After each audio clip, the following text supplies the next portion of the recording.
भारत माता की, भारत माता की, भारत माता की। वंदे वंदे वंदे। सबसे पहले शोकर क्षेत्र भगवान 12 श्री हरि विष्णु की वराह अवतार के इस पावन धरा सोरो को मैं कोटि कोटि नमन करते हुए आप सभी जनता जनार्दन का मैं हृदय से अभिनंदन करता हूं, स्वागत करता हूं। मंच पर उपस्थित प्रदेश सरकार में मंत्रिमंडल के मेरे सहयोगी श्री सुनील शर्मा जी, संदीप सिंह जी, लोकप्रिय सांसद श्री राजवीर सिंह राजू भैया, भारतीय जनता पार्टी के जिला के अध्यक्ष श्री संदीप जैन जी, जिला अध्यक्ष कासगंज श्री केपी सिंह सोलंकी जी, लोकसभा के प्रभारी नागेंद्र दुबे जी,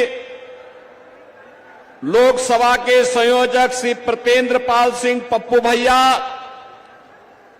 जिला प्रभारी एटा हर्षवर्धन आर्य जी, जिला प्रभारी कासगंज सुश्री पूनम बजाज जी,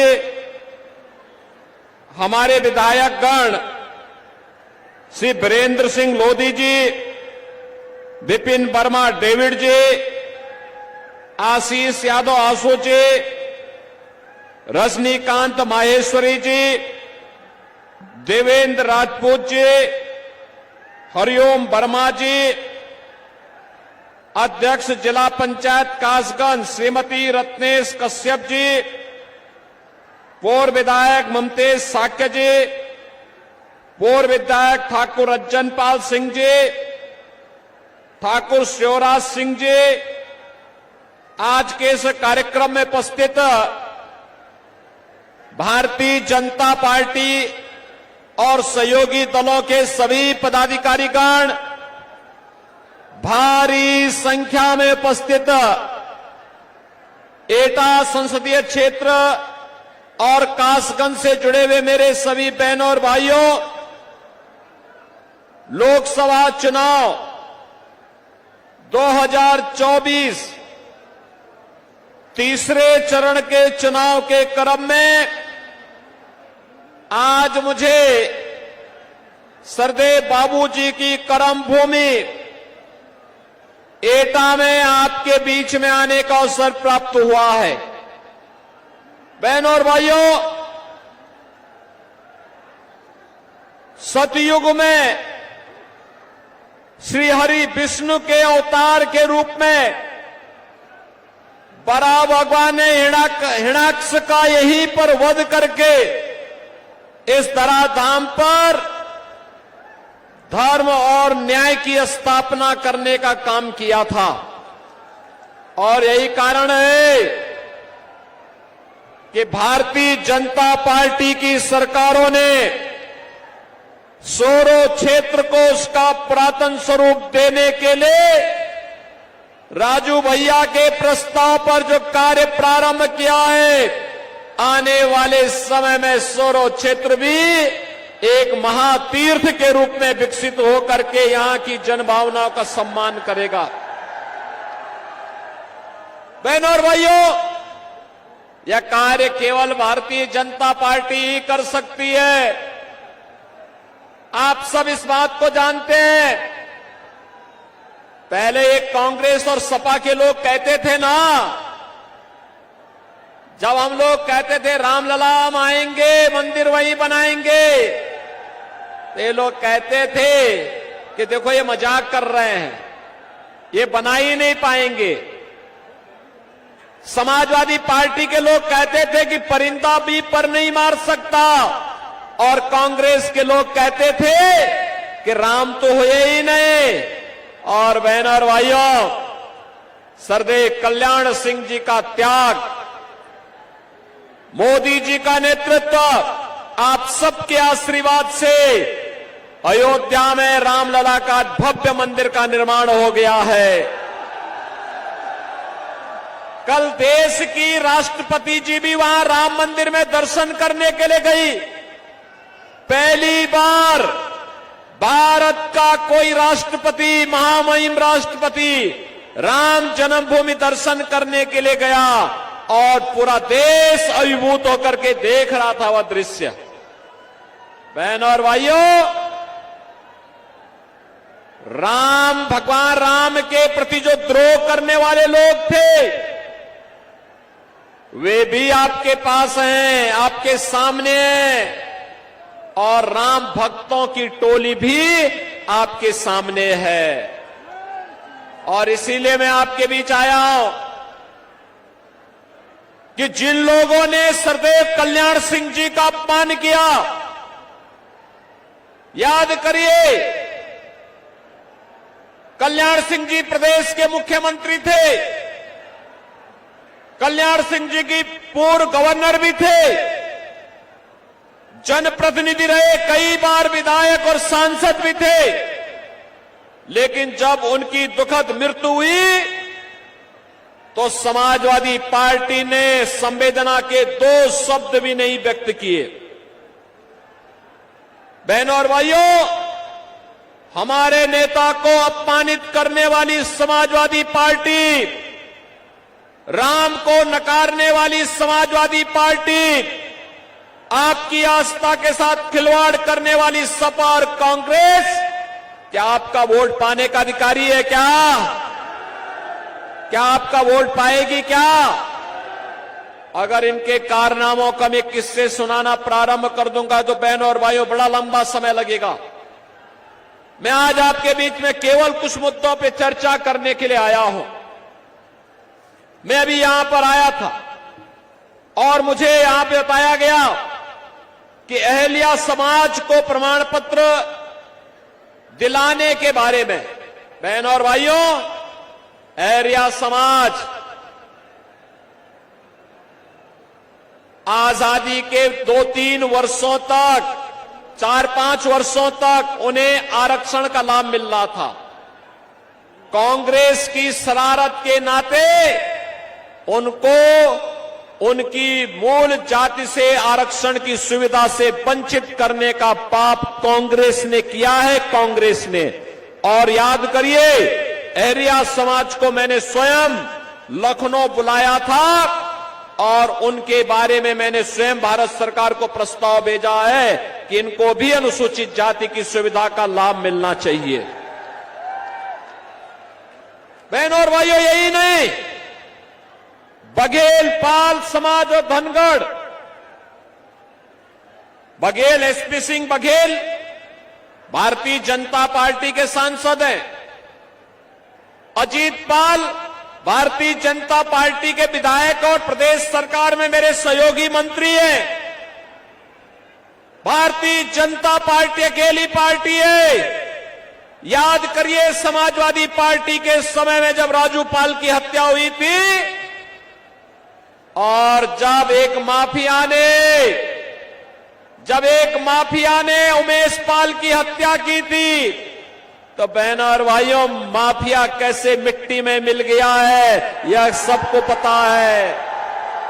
और मैं आपसे यही कहने के लिए आया हूं, बहनों और भाइयों, मैं आपसे यही कहने के लिए आया हूं, भारतीय जनता पार्टी आपके हितों के लिए पूरी संवेदनशील तरीके से कार्य कर रही है, पूरी मजबूती के साथ काम कर रही है। ये चुनाव में हमें व्यक्ति नहीं देखना है, जाति नहीं देखनी है, मत और मजहब नहीं देखना है। चुनाव में हमें केवल मोदी जी को देखना है। पूरे देश के अंदर एक ही आवाज है। कल मैं महाराष्ट्र में था, परसों में वेस्ट बंगाल में था। मुझे अब तक 8 राज्यों में जाने का अवसर प्राप्त हुआ और बहनों और भाइयों, 8 राज्यों में जो माहौल है वह माहौल है, हर जनता एक ही स्वर से बोल रही है कि फिर एक बार पूरा पंडाल एक साथ बोले, जिससे दिल्ली तक आपका स्वर गूंजे। फिर एक बार बहनों और भाइयों, जो मोदी सरकार का स्वर गूंज रहा है ना पूरे देश के अंदर, ये वैसे ही नहीं है। मोदी जी के नेतृत्व में 10 वर्ष में देश की कायाकल्प करने का जो कार्य हुआ है, आज उसके प्रति मोदी जी को कृतज्ञता ज्ञापित करते हुए आशीर्वाद जनता जनार्दन का प्राप्त हो रहा है। और उसी के लिए मैं आपका आह्वान करने के लिए आया हूं। याद करिए, ये कांग्रेस सपा की सरकार जब केंद्र में थी, बहुजन समाज पार्टी उनको सपोर्ट कर रही थी, तब क्या हाल थे? आतंकी घटनाएं कहीं भी हो जाती थी, विस्फोट कहीं भी हो जाते थे। अयोध्या में राम जन्मभूमि पर हमला हुआ, काशी में संकट मोचन मंदिर पर हमला हुआ, लखनऊ में हमले हुए, सीआरपीएफ के कैंप रामपुर में हमला हुआ। लेकिन बहनों और भाइयों, याद करिए, भारतीय जनता पार्टी के 10 वर्ष के कार्यकाल में दुनिया में भारत का सम्मान बढ़ा, देश की सीमाएं सुरक्षित हुई, आतंकवाद और नक्सलवाद नियंत्रित हुआ। अब तो कहीं पे जोर से पटाखा फट जाए तो पाकिस्तान सफाई देता कि मेरा हाथ नहीं है। बहनों और भाइयों, ये होती है देश की धमक, और ये मोदी जी के नेतृत्व में हो पाया। और मैं इसीलिए आज आपसे कहने के लिए आया हूं, विकास के कार्य हो रहे हैं, highway, railway, metro, 1 district 1 medical college, एटा में भी मेडिकल कॉलेज बना, कासगंज में भी मेडिकल कॉलेज बनाने की कार्रवाई प्रचलित है। और बहनों और भाइयों, मैं आपसे ये भी कहने के लिए आया हूं कि देश के अंदर विकास के जो कार्य हुए, आत्मनिर्भर और विकसित भारत को आगे बढ़ाने के कार्यक्रम के तहत हर चेहरे पर खुशहाली लाने के लिए मोदी जी के नेतृत्व में हुआ है। बहनों और भाइयों, गरीब कल्याणकारी योजनाओं का कार्य किस हद तक हुआ? 80 करोड़ गरीब राशन की सुविधा का लाभ प्राप्त कर रहे हैं। 60 करोड़ लोगों को आयुष्मान भारत की 5 लाख रुपए की सुविधा प्राप्त हो रही है। 50 करोड़ लोगों को जनधन अकाउंट खोल करके कांग्रेस और सपा बसपा के लूट से मुक्ति दिलाने का काम किया गया है।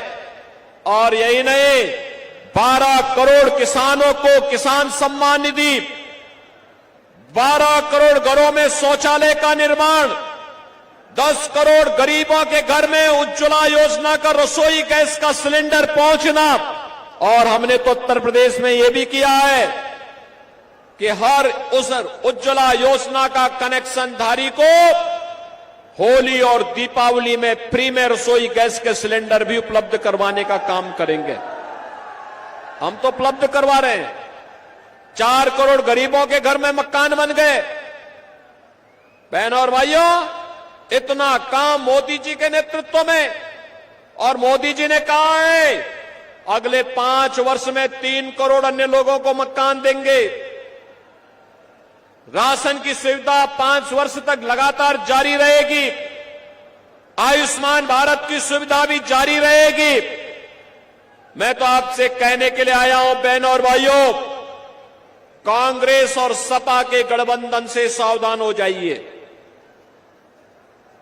कांग्रेस और सपा का गठबंधन 2 काम करने के लिए आया है। एक, उसने अपने मैनिफेस्टो में क्या कहा है?